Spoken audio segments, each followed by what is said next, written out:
This is the power of books.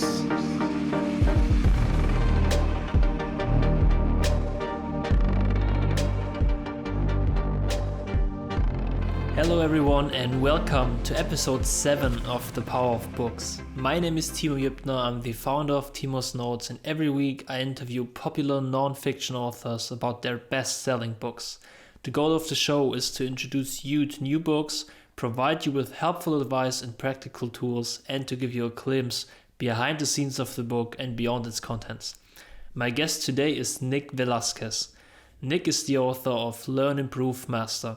He considers himself a passionate learner and devoted student of mastery. After years of studying masters of their craft and researching topics like learning science and peak performance, and also writing about it in his blog, he decided to pack everything into a book to share what he discovered with others. In this conversation, we'll talk about Nick's 8-year-long writing process. We unpack the 7 steps of learning any skill and a lot more. So now let's get right into our conversation. Enjoy the show. Nick Velasquez, welcome to the Power of Books. I'm happy to have you here today. Thank you for joining me. Hey Timo, thanks for having me. You're the author of Learn, Improve, Master. Can you tell the listeners a little bit about your book? What is it about? Sure. So the book is really, the essence of the book is learning how to learn, how to become better at any skill you want to take, whether it's sports, arts. So how to improve the learning process so you can go and learn any skill and master it as fast as you possibly can. Although the idea is not necessarily speed, but like the quality of the process. So it's accelerated learning. Awesome. So during the writing process, because I know that you've spent a lot of time kind of tweaking the book and editing it and put a lot of effort into making this a good piece of art, I would say. So what is something that you learned about yourself maybe during the writing process of the book? So I'll start just with a little bit of the story of the book. I never intended to write a book. I was just gathering all this information because I've always been obsessed with learning, and I wanted to become better at learning because there were so many things I wanted to learn and then so little time. So like it's either giving up on the things I want to learn or become a better learner. So I chose the latter. I wanted to become a better learner, and I started compiling all this information. I read so many books on learning, and I was creating like a learning guide for myself. So I was taking the best from different books and different research and putting it together in what would be a manual for the rest of my life to learn anything I would pick up in the future. And along the process, I figured, you know what, if I'm trying to solve it for myself, why don't I create something that other people can benefit to as well? It's so much work involved. Then let's just help others also that are going through the same thinking process, that they want to learn better. So that's kind of how it came about. But I didn't know how difficult writing a book was going to be. I had no idea the time involved, the energy involved. So one of the things, I think one of the greatest lessons that I had was you don't really spend that much time actually doing the work. So it's maybe about 3 hours a day. But the rest of the day, your mind, like on the back of your mind, you're still thinking about it. So you're still working on it for the rest of the day. And what I've noticed is I couldn't really concentrate on other things intensely. Even though it was like 3 hours of intense focus doing the work and writing or editing, the rest of the day was very difficult for me to concentrate on something else because my mind was just working on all these ideas in the back of my head.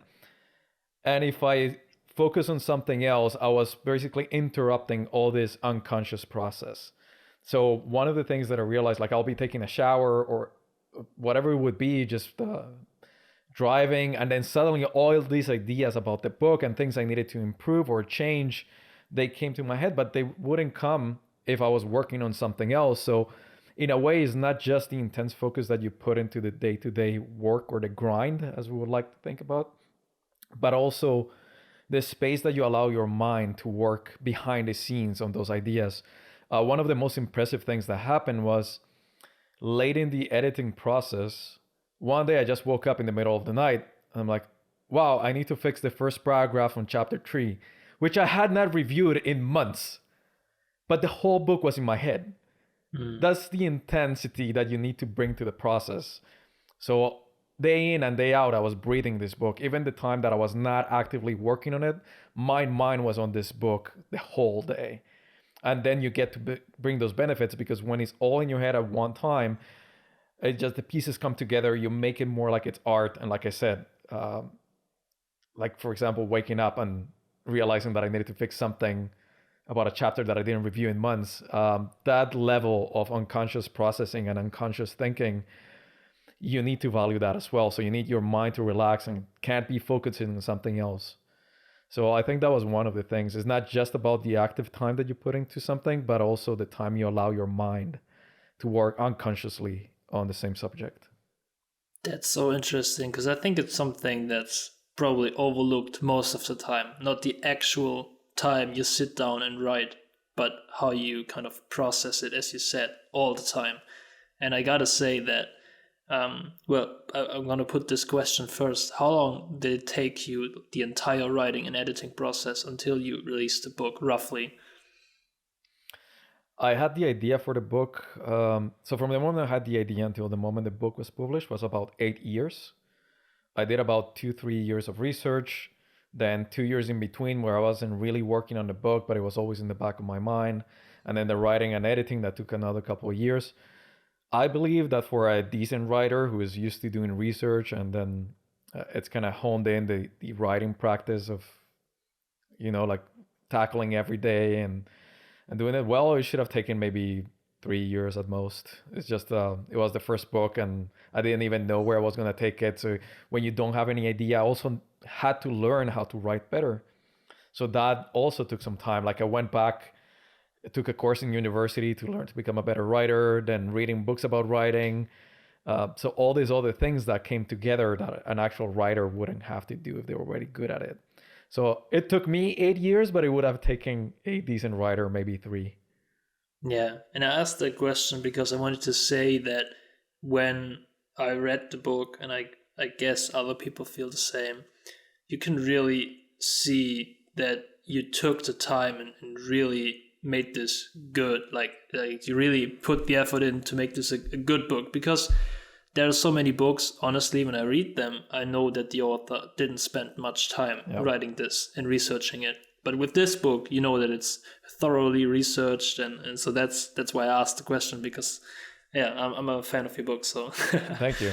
I'll give you a quick example of that, and it's the amount of, so in Japanese there is this idea of Kodawari, and it's translated as fastidiousness, but in reality is when you put so much effort into something that you want to get every detail right, even if other people won't get to notice it. So in Japan, store owners will be cleaning under the restaurant tables. Like no one's gonna look under the table to see if it's dirty or not. But for them, it's important. Like they know if it's clean or not. So, and this was an idea that Steve Jobs picks up when he traveled to Japan. So there's this famous story about Steve Jobs being so intense about the Mac having to be beautiful on the inside. And people tell him like, no one's gonna see it. And he's like, it doesn't matter. It needs to be beautiful on the inside as well. It needs to be this piece of art. And when people hear that story, it's like, oh, wow, he was so intense. They're like, no, that's the entire Japanese culture. And he picked it up from them. So in the same line, at the beginning of the book, and I told this story before, but for your listeners, there is a quote from Michelangelo. And I wasn't sure, I was researching to make sure the quote was his, that he actually said it, and I couldn't find anything online. So I bought a book, the biography of Michelangelo. I read the whole biography. I couldn't find anything related to it. Then I took a lecture, it was like 24 hours or something, on Michelangelo, and I also couldn't find anything. Then I contacted the professor who wrote the biography and who did the lecture, and I asked him about the quote. It's like, I can't place the quote, but Michelangelo has this thing where he didn't say many of the things that people quote him saying, but his two biographers, Vasari and Condivi, he made it seem like greater than life. So they included a lot of quotes that maybe he never said, but then for the posterity, it came out as if he did said them. So the professor explained to me, like Michelangelo and his myth, they're kind of one thing together, and you can't really separate the man from the myth. It's really hard because his biographers admire him so much, and he kind of embellished a bit his life. So I'm like, all right, I guess I can't tell for sure if he did say it or not. So I changed the quote or the introduction of the quote. It used to read Michelangelo said, and then I changed it to Michelangelo is supposed to have said.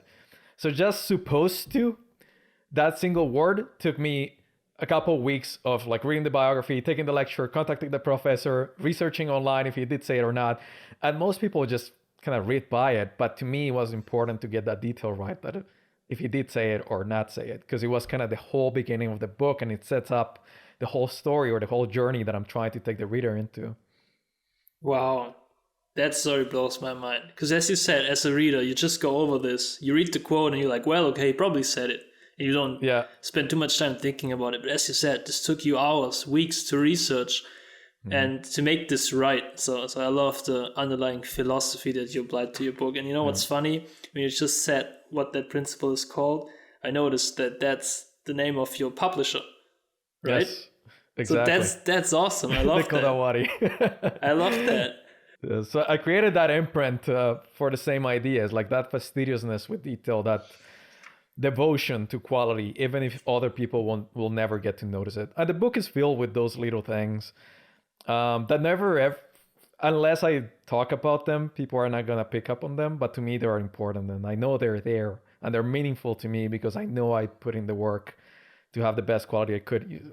These are things that you do for yourself, not necessarily for others. But it's nice that people can pick up on, oh, there's quality here. They can't really put their finger on it. But when you approach the entire process in the same, kind of with the same philosophy, then people can tell, as you said, like, I could see that there's work behind this. And maybe you can't really place or put your finger on it. Like, what is it exactly? But when everything comes together, you realize, okay, there was work involved. It was not just like a 6-month kind of thing trying to push a book and use it as a business card or something like that. No.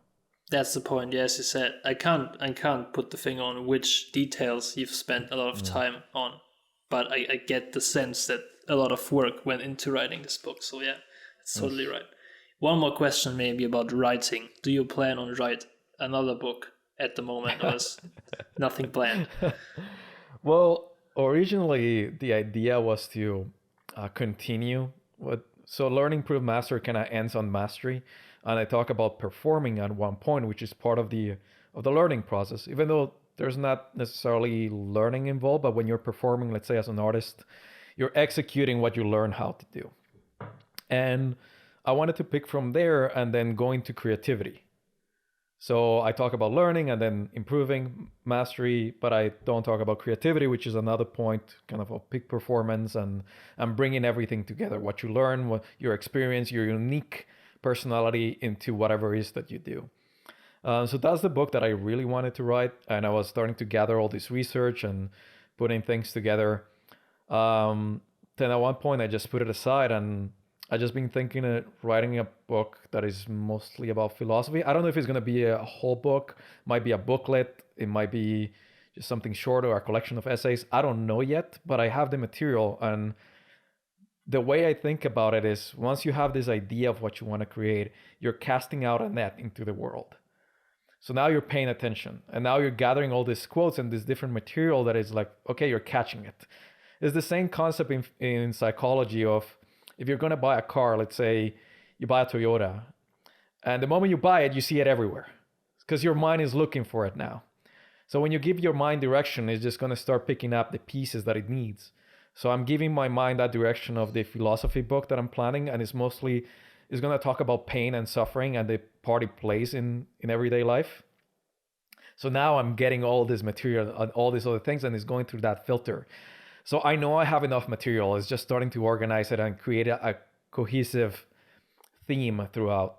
So now that I'm leaving for a couple of weeks, I think it's going to be the perfect time for me to kind of give some structure, maybe create an outline, and start to see where I want to take it. Awesome. Well, I'm looking forward to it because I know from the book, I know that you're a good writer. So I'm looking forward to that. And for the listeners, because you probably noticed, but you just mentioned this filter, and that's called the reticular activating system. So when you focus on something, as you said, then you pick up more information about it, as you mentioned with the example of the Toyota, and you now writing the book. So for the listeners, if you want to learn more about that, go on YouTube or Google and search for the reticular activating system. Great.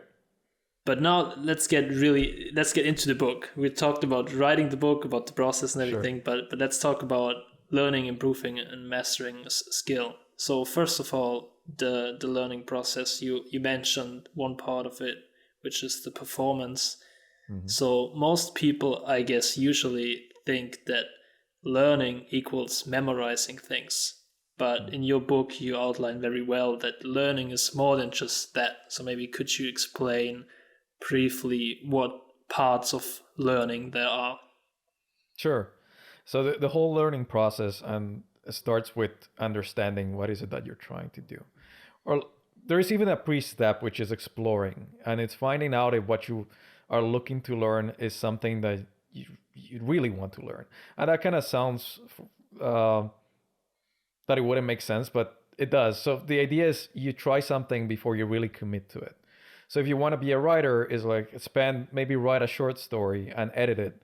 And you realize how painstaking it is to edit something. And the most time you're going to spend writing is not really writing, is rewriting and editing. So if you hate that part of the process, then it's likely not for you. So many people imagine writing as like sitting in a cabin and it's kind of the middle of the fall and you just by yourself with your thoughts and just the words coming into to life. And no, it's not like that at all. You're just fighting a puzzle that's fighting back, and every word is misery, and trying to put them together, it's a nightmare. And then editing, like once you finish, like this is trash, and you have to throw it away and restart. So it's a process of always refining, and that's really the writing craft is in rewriting and editing, not in the first writing, the first time that you're just getting everything out. So people imagine or envision that those words and those feelings coming out, and they think that's writing. In reality, writing is a little bit more, in a way, structured and meticulous when you have to do the editing and the rewriting. So that's kind of the pre-step, is like, is this really what I want to do? Another example, maybe more relatable to people, would be if you want to learn how to play an instrument. People imagine, oh, I'm just going to be on stage, or I'm going to have this band and we're going to play at bars. No, 90% of the time you're going to be alone practicing scales and exercises. And if you don't enjoy that part of the process, you're going to be miserable. So the first step is get your feet wet and just kind of explore the skill. Is this really what you want to learn? Then you go into the learning process. So for the learning process would be, you start with understanding. So it's understanding what you're trying to do. And we take it one piece at a time. So if you're learning a song, it would be, okay, what song am I learning? And what is the chord progression? What is the form of the chords? The next step would be memorizing. Now you need to memorize the position of your fingers for the chords and then the progression from one chord to another. So you go from D to E, E minor or A. It's like, okay, I need to memorize what progression it is, and then what is the shape of the fingers and what is the rhythm. So first is understanding what you're trying to do, then is memorizing. Then you start practicing. So that's when you're like, okay, go from one chord to the next, trying to put the song together. After that, once you kind of have it down, is what we call it's a process in between practice and performing. So going from practicing something into going live and maybe playing it at a bar or for friends, that's too much of a jump. So we need the bridge. We need a step in between, which is practicing as if you were playing it. So you can play along with a CD, for example. When I was learning to play guitar, that's what we would do. After we put the song together, we would put it, I'm going to reveal kind of my age, but we'll put the cassette on it and start playing along with it. And so you're like trying to follow the song, and that's a way of bridging. And the last step is practice, is a performance where you go out and you actually play it live or just for your own enjoyment. So let's say if you're learning a song, first is understand the progression and the chords. Second is memorizing that progression, the chords. Third is start to practice putting the song together. Four, pretending that you're playing the song as if you were performing, but in a safe environment. And lastly is performing, which is not really a step for learning. It solidifies what you already learned, but you're not trying to improve. You're just executing. So that kind of condenses the whole process, and then you do that for every single thing you want to learn in any skill. Yeah, thank you for that explanation. Is there one phase that you would say is the most important one? Because from you telling this now, um, I would feel like the practice part, as you said, is probably the most, like, where you put in the most effort, but this is also the most Yes. important one. It is, I would say, is the most important one, although everything works in tandem. So you can't really practice and not memorize at the same time. They kind of start blending together. So sometimes you memorize and then going to practice. Sometimes you're practicing and in the process of practicing, then you're memorizing. So those two kind of work together in a way. But whenever I think about what is the most important thing of something, is like if you ask me what's the most important part of a house, well, you could argue it's the foundation or something, but without the rest, you don't really have a house.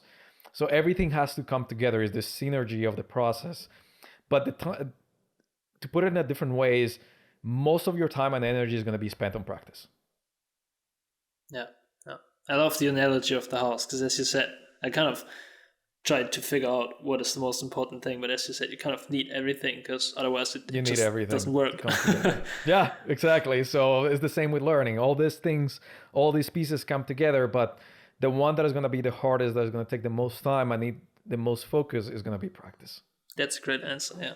So you already mentioned that performance is different to practice. And when we talk about practice, you talk about deliberate practice, which is the key to become better at the skill. So can you maybe explain what deliberate practice means and how we can implement it into our process? Sure. So let's start with the difference between performance and practice again. And I'll just give you a practical example. So one of them, in the same idea of playing guitar, let's say you already know how to play a song, and every day you think you're sitting down to practice, and in reality you're just playing the same song over and over. Just what you already know. You're not trying to get any better. So that's performance, and that's not going to take you too far. Imagine how many years someone has been driving and they're not getting any better. There is a time that they stopped trying to be better drivers and they just accepted that level and they've been driving the same for years on end. Or let's say the way you walk, you haven't really improved the way you walk. You just, at one point, you learned to walk and you just accepted that level and you've been walking the same way, not getting any better. So that's performing. Whenever you're walking, you're performing, you're not practicing. So for practice, you need to deconstruct that skill and trying to get better. So in the example of music, we'll be playing with a metronome, like trying to improve, trying to get faster. So deliberate practice involves that you're very conscious about what you're trying to do and you're kind of practicing at the edge of your skill. So it's kind of, you have this safe zone or the comfort zone, which is where you already know how to do things. There's the panic zone, where it's like it's too much and you can't keep up. And there's the growth zone, where it's challenging enough, but you can't do it in a way. So it's when you get it right about 70% of the time. So if you take an example, let's say batting for baseball. So if it's going too fast beyond your skill, then you get frustrated, you start to break form. If it's too slow, then you get bored and you're not getting better. But if it's just challenging enough, that's where you want to stay. When it feels difficult, but it's still manageable. You start making some mistakes, but you feel you're improving. That kind of reminds me that also the zones you mentioned of the flow theory, is that where this relates to? Yes, it is involved with the flow. So flow kind of comes in that zone where you're being challenged, but you can also handle it. Like it's demanding the best of you, to put in those terms. You're not cruising through it. It's just you're really focused. You have to zone in, otherwise you can't get it right. Mm. So let's say you've mentioned the example of playing the guitar. You've used this example to explain the process. So one example you said is using a metronome. What are other ways, or maybe more general principles, how one can implement deliberate practice? Do you want that we keep going on the example for like playing guitar, like a musical instrument? Yeah, sure. You can use that example. Yeah. All right, so let's finish up with that, and then we'll take some a different skill. So for playing guitar and other form of deliberate practices, we'll pick up another, start practicing another song that is more challenging. then using the metronome, then using like different progressions, different tempos, all these things that are just gonna push you to get better. Like taking on new songs that are beyond your skill level, that will be a form also of deliberate practice. Like you're always going one step further. In writing, let's say deliberate practice would be you're sitting down to write, let's say to develop characters or to describe scenery. You're not trying to write a novel, you're not trying to write a short story. Just like maybe you're in a coffee shop and like, okay, describe this coffee shop or describe this person that came in and tell a whole story about what kind of character he or she is. So that's improving on your character development or describing scenery without trying to make it into a story. Trying to create the story will be performing. Practice would be like all these writing prompts of how do I get better at this. So you're not trying to create something perfect. You're just trying to practice to do it better. And the idea is like, okay, today I'm gonna describe 10 different people, the 10 different people that just came in the coffee shop where I'm writing. So that's character development. Like are you getting better at description? Are you getting better at the details? So there are all these different skills for writing, especially if not fiction writing, that is like describing the details and character development that you can practice. And it doesn't mean you have to write a whole story. You're just taking prompts. You're creating prompts for yourself. Yeah, that's also a good example that when you practice, you kind of pick apart the skill and focus on one part of it. And then when you perform, you kind of put everything together and try to do all the things that you learned to kind of, perform the skill that we're talking about in this case, writing. It's executing what you already learned how to do. Yeah, exactly. Yeah. So for writers, let's say for fiction writers out there, I recommend to write short stories because short stories make you go through the entire process in a short amount of time. So you have to go from beginning, middle, and end and developing characters. And it takes you about 2 weeks to write a short story. So that's better than taking 5 years to write your novel and then realizing it's all horrible. So it's just like write short stories as a form of practice because you have to go through the whole arc and developing characters and keeping the reader engaged in a short period of time. So you can write maybe 20 or 40 short stories in a year instead of writing one single novel in 5 years or 3 years. So it's just a better form of practice. Yeah. You want to create that loop of going through all the different skills and all the different parts of executing in a short amount of time so you can improve on all of them. One thing that I learned from the book Ultra Learning is that, I think it's called Ultra Learning, is that... Scott Young is good. Exactly, yeah, that's the one. That when you practice something, you should do it as close as possible to the thing you're actually trying to do. So that example that you just mentioned, by writing a short story where you have all the steps of a full novel, you're practicing all the things that you would have to do when you write a novel. So it's very close to that. So that's probably why it's so important to do that. Yeah. I make it also a specific step in the learning process, which is the bridging. And that's when you're practicing in a scenario that is as close as real life as is possible. So let's take martial arts as an example. Let's say you're learning Muay Thai or you're learning Jiu-Jitsu, whichever, like MMA, and you're learning all these combinations and you're learning these techniques. And then you're practicing with a heavy bag or you're practicing in front of the mirror shadow boxing. But that's just practice. And then at one point, you're going to have to fight, but that's too big of a jump. So what do you do in between? Well, you spar. Or you're training with a coach who's kind of pretending to punch back and doing this thing like incorporating. Think about it as integration. You're integrating your practice into a similar enough scenario that it resembles performance without having the high stakes of an actual performance. Yeah, that makes a lot of sense. So from the step of performing and practicing, let's take a short step back and talk a little bit about memorizing. So me, myself, in college and high school and everything, I started studying like a week before the test and I just crammed everything in and I spit it out for the test. But obviously there's a difference between memorizing something long-term and cramming stuff in. So what can, for example, maybe take the example of a student studying for a test. What's a better way to learn for that and how can they make the process easier?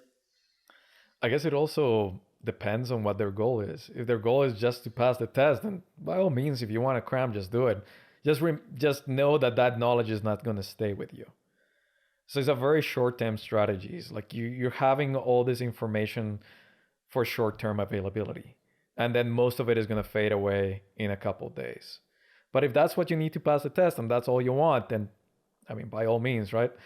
But if you want to have this knowledge in your mind when you need it and is valuable to you, then now you need to do something else, like spaced repetitions, like studying with intervals. Let's say 3 times a week, 4 times a week. You're going back to the material and you're testing yourself. That's the most important strategy for memorizing, is testing yourself. Do I know this thing? So kind of asking questions, or have someone ask you questions about the material. And it achieves 2 things. One, retrieval, like trying to remember something, trying to bring something from memory, strengthen that memory once you retrieve it. And if you can't remember, then you know where your gaps are, and then you go back and restudy those things.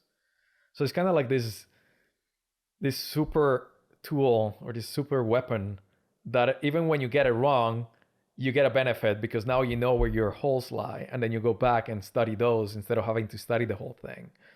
So it's a great strategy. It's one of the best ones, aside from like mnemonics. But for anyone out there that doesn't want to get too deep into memory, just practice retrieval, like do a form of testing. It's great. If you're reading a book and you want to remember certain things, you can even write questions on the margins. And then later, when you finish the book, you just go through those questions and see if you remember. And if you don't remember, then you know the answers right next to that question, like on that page. So let's say you're reading Napoleon and you're reading about a battle, and then you write next to it, like, what year was this battle? So when you just go back to the book, once you finish it, you're just ruffling through the pages and going through the questions, like, when was this battle? If you can't remember, well, the answer is right next. And if you can't remember, then you know that's not committed to memory yet, because it's not available in your head. So now you need to memorize it. So there are all these little things that you can do, but testing, it's been proven to be the best strategy for memorizing things. You're testing yourself on the knowledge. And unless you can retrieve it from memory, then you don't have it yet. I know that the listeners will love what you just said about writing questions in the margins, because I've actually never heard about that technique before, but it makes so much sense. And I gotta test it, because as you said, it's so good to kind of just go back to the question, and then you see also if you have understand the concept. Maybe it's not just about remembering it, but also understanding it. Can you explain it in your own words? And if you can't, then as you just said, you can go back to the paragraph, reread it, and then try again the next time. So that's an awesome reading tip, yeah. Cool. I'm glad you like it. Let's get to the next step in the book, which is to improve. And I think this kind of ties in with deliberate practice as well, but maybe explain the 2 sub-chapters you have for improvement. Yes, so improvement is basically overcoming challenges, and then feedback. So feedback is, if you're practicing, you need to find ways of where are you making the mistakes. Because if you can't see them, then you can't fix them. So you can be doing something for years, and if you're doing it wrong with the wrong technique, then what's the point? You're just being reinforcing and practicing and memorizing the wrong thing. So here's where mentors come into place. Like learning more about your skill. Mentor is one of the best ones. It's one of the best ways for you to get feedback. But everyone in high level of anything uses feedback in some form. So let's say boxers, they need to do shadow boxing to check their technique, and they also have their coaches. Every single elite athlete has a coach. And in the art world, every writer, for example, throughout history, they had their editors. So the editor kind of works as a coach. It's like, look, you're talking about this and this doesn't really fit in the book. Because when you're too close to it, you can't see some of the mistakes. I remember having arguments with my editor about things, and then when I cut them months later, like, she was absolutely right. Like, this didn't belong in the book, but sometimes you can't see it, and that's why you need the eyes of someone better than you to go there and tell you, like, this is what you need to fix. So that's partly feedback, and the other one is overcoming challenges. Now, learning at many points is going to be frustrating, It's going to be challenging, and you have to prepare for it. It's not an easy road. And if you have the wrong mindset thinking that, oh, I should be getting it right because otherwise I'm not cut up for this, that's just the wrong approach. You need to know that many times it's going to be difficult. And it's building that resilience of saying, I'm going to keep pushing through it, and I'll stick with the method, and I'll be here until I get it right. So it's kind of those two components, and they connect with practice in the sense of like sometimes practice is going to be very difficult, and you need to be prepared for that. Like learning is not always enjoyable, but that's just part of the process. If it were easy, like it wouldn't be satisfying either. We take pride and we take pleasure out of being challenged and then overcoming those challenges. Think of video games. If they're too easy, you get bored. If it's too hard and you can never pass, then you put it down. They need to be challenged enough, and that's what keeps you in. So as much as we complain about things being hard for us and being challenged and like, why can't this be easier? We really crave internally that level of challenge and that level of difficulty, because when we come on the other side, we feel the glory of having given our all and having to fight for it and then earning it the right way. Yeah, doing easy things doesn't really fulfill us. That's right. The harder it is, the more fulfilling it is, I think. Yeah. And you say that in the beginning of the book as well, that learning a skill doesn't have to be fun. Mm-hmm. It can be fun, but it's not required to be fun. And many times it's going to be frustrating. It's going to be annoying. It's going to be boring. And that's just what it is. That's the process. And we can't escape it. Everyone that's ever learned anything had to go through it. Every single person. Yeah. So to quickly summarize, you said improving is about overcoming challenges and getting feedback from a mentor. So we've talked a little bit about overcoming challenges. Do you have a tip for someone who wants to learn a skill, how they can find somebody who gives them feedback if they don't have a coach or someone who's learning them or teaching them a new skill? Well, it's great that now we have so many tools available online. Let's say videos where they show you like, this is how, say in weightlifting, you can access that information. Like, how is your form supposed to be, right? It's like, okay, so if you're doing a deadlift, how is your stance and how's your back, and where do you have to pull? Like, where does the movement start? All these different things. So without being an actual coach, then you can refer to it and see if you have all this knowledge in your head. And second, you can use a mirror so you can see if you're doing it right. Third, you can film yourself. That if you can't have access to a coach. But I mean, these days you can find a coach for just about anything. One of the things that I was doing, trying to get better at writing, is I found this website where there are editors for hire. And basically they're there to edit an entire novel or like an entire piece of work. And I contacted several of them and I said, look, I want to become a better writer. None of what I'm going to send you is for publishing. I just want you to help me become a better writer. So if you could just edit my little stories and we'll take it from there. And they're like, all right. So I was just sending a short story and she will get back to me and say like, this is all the things that you need to fix. I'm like, great. Like, I'm not taking it personally because I'm not emotionally invested in the story. It's just, I'm practicing. I'm trying to get better. And I talked to a very good friend of mine and I told him that like, yeah, that makes perfect sense. And he started doing it too. So that's a way of kind of hiring a coach without them being a writing coach. They're editors and they charge you for editing. But then following that idea of practice of doing short stories is very accessible financially, because we're talking about a couple pages of writing. Is not an entire novel. And then you're just getting better and someone's there looking over your shoulder, kind of helping you out to become a better writer without them even knowing it, without them being that the main work, they're not writing coaches, but you're taking that feedback, and in a way they also serve as a mentor. Yeah, one very important thing that you mentioned, in my opinion, is the part of kind of coaching yourself with the help of online content or stuff like that, by filming yourself, watching yourself, evaluating yourself. You don't necessarily have to have another person do that for you, but if you can see somebody else who explains how it is supposed to be done, then just kind of evaluate yourself. How are you doing? And then striving to get to that point. You can coach yourself. So I like that answer, because many times people are like, well, I don't have a coach, so what do I do? And that's kind of their excuse for not improving. Yeah, but true. so that's Also, a coach doesn't have to be the greatest ever. You can have someone that is just better than you, who's farther along the process to help you out. And sometimes you can even hire someone just once you have all the questions and all the things that you need to improve, just paying someone or finding someone to just go through those things. So this is an interesting story that you might like. But so my business is real estate. I'm a real estate investor.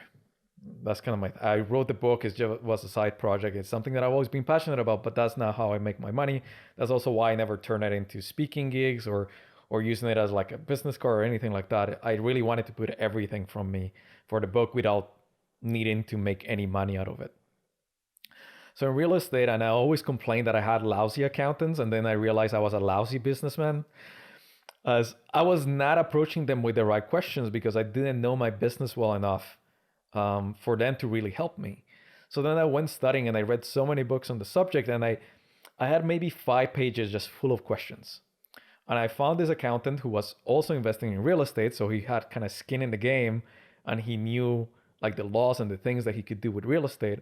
And I told him, like, I need 3 days from you, like 2 hours a day. We're gonna have 3 meetings. It's like, why? I need to ask you some questions. Could you just please set that time aside? I'm like, all right, that's a strange request, but fine. So then I show up and I start asking him some questions. And he saw me ruffling through pages. Like, is that all questions? I'm like, yeah, and we're gonna go through all of them.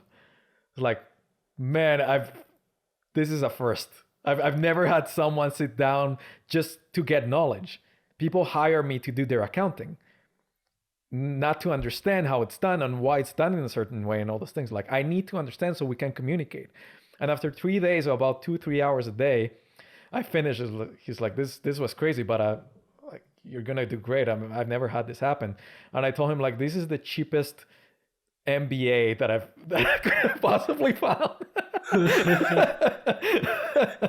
Like, thank you for the cheapest degree in accounting for my business in specific that I could have found. So it was all business specific to my business, to my position, and to what I wanted to learn.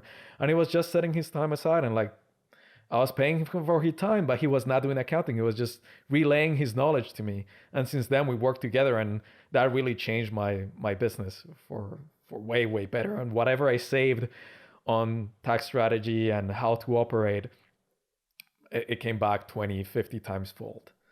So it's definitely worth doing it. That's a phenomenal story. And it also ties back to what we talked about earlier about the specificity that you've asked the questions that really helped you in your business, and not about general principles that you would learn in college, but really asked about what you can do in your business. Yeah. And one of the things that I want to illustrate with the story is I gather all the questions by reading and by studying on my own.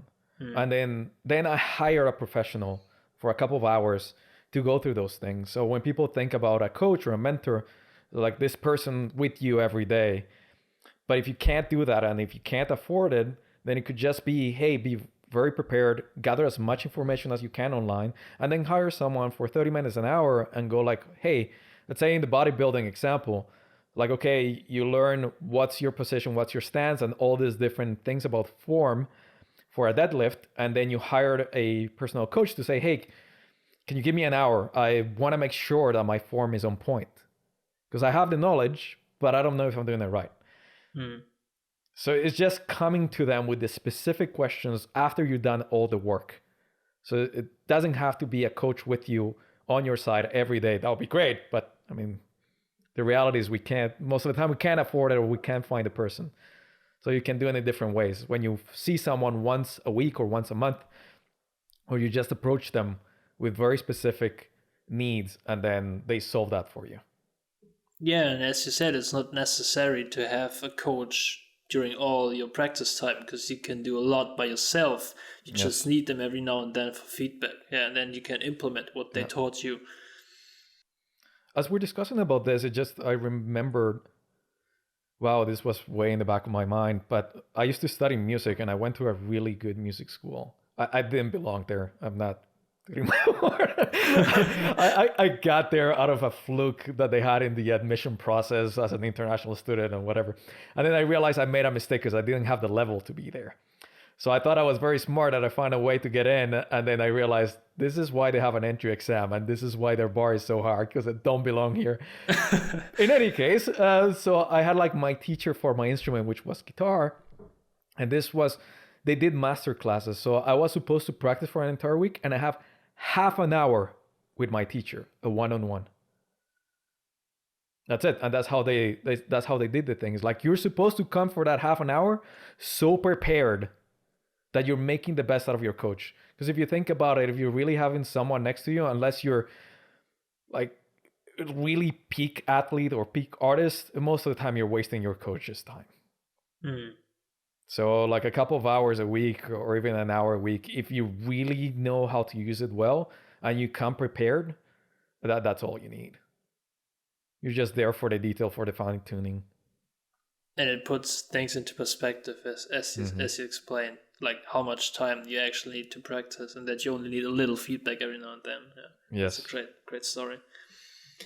So I got a couple shorter questions for you to kind of wrap this up a little bit. So one thing I'm curious about is, what are you currently learning? Is there anything that you're learning that's new right now? Value investing. I'm spending all my time learning about value investing. Warren Buffett, Charlie Munger, all the guys, all the investing books that I can get my hands on. It's been crazy. But I love when I go into those binge learning times, because I just don't want to stop. I don't even want to go to bed. I'm so excited about learning that I want to wake up the next day. Somewhat like an itch. It's not necessarily pleasurable. It's also frustrating because I want to get all this information, but I can't read fast enough and I can't process it fast enough. But I love it when I go completely obsessive about a subject. So that's what I'm learning right now. I can totally relate, and that's awesome. Yeah, it's an interesting topic for sure. Mm-hmm. Would you say, and this is kind of a question, a rhetoric question probably, but would you say that you have mastered anything in your life yet? No, I don't think so. Nothing. I've been good at different things, but I don't think I've ever got to a high level or in any of them. Okay. Is there something, or maybe one thing, that you want to become a master at in your life? For the past few years, it was writing, but I haven't been writing as much as I wanted. Well, let's put it too mildly. I haven't been writing at all for a couple months. So that really makes me think, is like, am I in love with the idea of becoming really good at a writer, or am I really in love with writing? And I can't really tell the difference. Maybe I haven't found exactly what is the format. Like, is it essays or what is it? But I remember when I was writing, I used to complain a lot about it. I'm like, I'm miserable writing. This is so hard. And a friend of mine was telling me, like, you love suffering. This is made for you. I'm like, are you crazy? I can't wait until I'm done with this book to never write anything again. And he told me, like, once you finish, you're going to say, hey, I'm starting a new one. And by the time I was finishing, like, are you starting the new one? I'm like, yeah. So I realized about myself that I never loved hating something so much. I hated writing, but I love hating it. And as Hemingway said, he said, I don't like writing. I like having written. So the joy that comes after you really put things in the way you want it and you organize that sentence and you finally nail it down, that's great. It's the same as with exercise. You don't necessarily enjoy the reps, but after you finish, your body feels good, your mind feels good. So I think a great part of it is that it doesn't need to feel pleasurable all the time or while you're doing it. But if you feel great after doing it, that's another benefit. So I think I would like to become a really good writer. I don't know if I'm a master writer, but a good one. And it's one of those skills that I think anyone should have, some kind of communication skill, whether it's you're really good at verbal communication, you're very articulate, or you're really good at writing, but you need to find a way of expressing. So this is a creative outlet. You need the input that for me is reading, and then you need an outlet that's, I'm choosing writing, and I need to bring all this stuff that I have in my head out. So for some people it's talking, I guess for me is writing, and I want to put more time in that. I like that, yeah. And I also realized recently that writing plays such a big role in my life, which I haven't really been aware of, but especially because I do a lot with content, whether I write an Instagram caption or a title for the podcast episode and the show notes, and I've started a newsletter, and everything is writing. And I've realized, well, I got to work on my writing too. So maybe I'm going to ask this question quickly. What's the one book that you would recommend about writing? On Writing Well. William Sinsler. It's called like that, On Writing Well. I think that is my favorite one. It doesn't really give you the kind of tricks, but it just gives you the general idea of what it is a good piece of writing. And it could be fiction, nonfiction. He's excellent describing what is the essence of the writing craft. So I would start with that one. Awesome. Thank you for that recommendation. Sure. And now to get to my last question, or I actually will split this up in two. I asked you for one book recommendation for a specific one, but I want to be a little more general. Since the show is called The Power of Books, I ask every guest what have been the most impactful books that they've read. So what are the 2 or 3 books maybe, or you can also just mention one. Yes. I have so many, a whole shelf about my favorite books that changed my life. But favorite books, anything Robert Greene, for sure, is my favorite author. So The 40 Laws of Power, The Art of Seduction, The Laws of Human Nature. Also books that changed my life. Rich Dad, Poor Dad set me into this path of financial independence. So I guess if I read it now, I wouldn't think that it's great writing or anything like that. But the content at the moment that I read it, it really split my life in two. So that one set me on that path of financial independence. When I read The Game by Neil Strauss, it set me on this path of like, improving my social skills and seduction skills. So that really took a turn in my life. And then I want to tell you this short story. So one time I was walking by a bookstore and I saw a book that was called How to Learn a Language in 7 Days. All right. Seems outrageous. And when I looked at it, I thought, this is probably trash. But how long is it really going to take me to read it? And how much is it going to cost me? It's a very low investment. So I thought either this guy is a genius or he's full of trash. Let's give it a chance. There's not much to lose. A book is pretty cheap, which is amazing. That's why books are amazing. You can get the knowledge that took decades for someone to gather, and you can buy it for like $12. It's ridiculous when I think about it. So I said, there's not much investment that I need to do. Let's see what it is. So it turned out it wasn't really 7 days. It was 7 days to memorize a basic vocabulary of about 700 words. So that will be a basic vocabulary for any language, and you can memorize those through mnemonics in about 7 days. So once you do like the process of putting down what are the 700 words you're going to learn, and then doing the translation, then create a mnemonic idea, then it takes about 7 days for you to memorize those 700 words.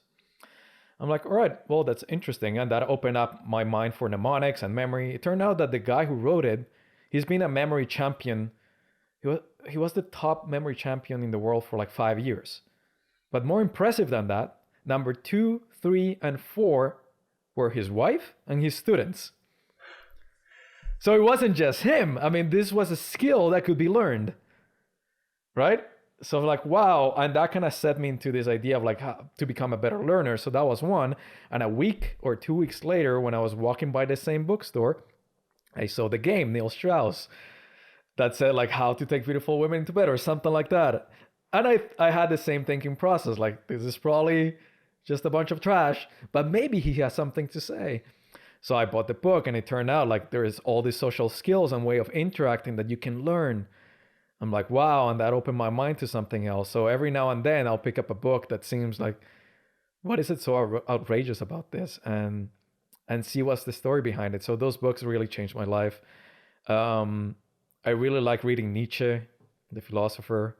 There is one little book, I'll recommend this to your listeners. It's called Too Soon Old, Too Late Smart. And it's a short book, 30 chapters. Each chapter is just a couple pages. I love it. It's one of my favorites. It was this psychoanalyst or psychotherapist who, after like 40 years of exercising his profession, like of being a psychotherapist, he gathers the most common problems that people came to him about, and just discusses those. So it's a wonderful book, and I can't recommend it highly enough. Very, very interesting. And I love so much of what you just said. But I want to mention one thing, and that's funny because Rich Dad Poor Dad is also the book that introduced me to like nonfiction personal development books. And you know what's funny? I read it about 4 years ago in Montreal, actually, while I was there. Oh, yeah. So that's funny because we talked about it before we started the recording. You lived there, so that's a funny coincidence. Yeah, it is. That is a funny coincidence. It's a good book. It really is, but I also relate that if I would read it right now, it probably wouldn't have a big impact on me. But back then it had. So it also the power of a book depends a lot on when you read it, the timing. I agree. Yeah, it very much has to do with timing. Right now, my favorite investing book or finance book is The Psychology of Money. It's a great book. It's very well written. I feel envious for his skill. Good envy. We say in Spanish, good envy, as in I wish I had that. It's not I don't wish you to have it, as you have it, and that's great, but I also wish I could have it. He has this line on the book, just in closing, and I wish I had come up with that line. In his introduction, he says, "This is a short book. You're welcome." That's awesome. Like, that's amazing. That's the best line I've ever read in an introduction. That's right. Yeah. You have to be creative to come up with stuff like that. Yes, that was amazing. I loved it. The moment I saw it, I wish I had come up with this. You read the first sentence and you were like, "This is a great book." Yeah. That's so cool. I actually have it on my shelf, but I haven't read it yet. But I definitely want to read it very Highly soon. recommend it. It's one of the best things I've read in any category, not just in finance or investing. It's one of the best books that I've read in the past few years. That's a statement, yeah. So I will make sure to check it out, yeah. Yes. So for the people who enjoyed the conversation today, maybe quickly tell them where they can find you if they want to buy your book, learn more about you, or maybe read more from your content, stuff like that. For the book, the easiest thing would be Amazon. So the book is Learn, Improve, Master. And then if you want to chat or send me a message or talk about something, then I'm mostly on Instagram. I try to keep just one social media. So it's Vels Nick, kind of a play on my last name and first name. So VELZNICK. And I have a blog on limitedmastery.com. I haven't been very active lately, but all my social media handles are there. So you can find my Instagram through there, and you can find the links to the book through there. And there are some articles and other things that you can find helpful.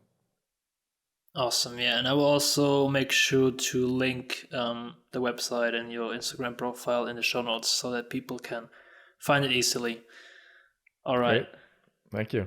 Nick, thank you so much for this conversation. I really enjoyed it, and I feel like we could have gone on for a lot longer, but we gotta keep it short. Yeah, we can do a second one. That's true. If you put out the book, or when you put out the next book, then we'll definitely have to do this again. Yes. All right. So thank you so much. Thanks for having me. All right, that's it. Thank you so much for listening to today's episode of The Power of Books. As always, you will find all the relevant links for today's episode in the show notes. If you enjoyed today's episode, please make sure to subscribe so that you will get notified whenever a new episode drops. And you would do us a huge favor if you could give us a 5-star review on your favorite platform. I hope to see you next week, and until then, keep reading, keep learning, and keep growing. Bye-bye.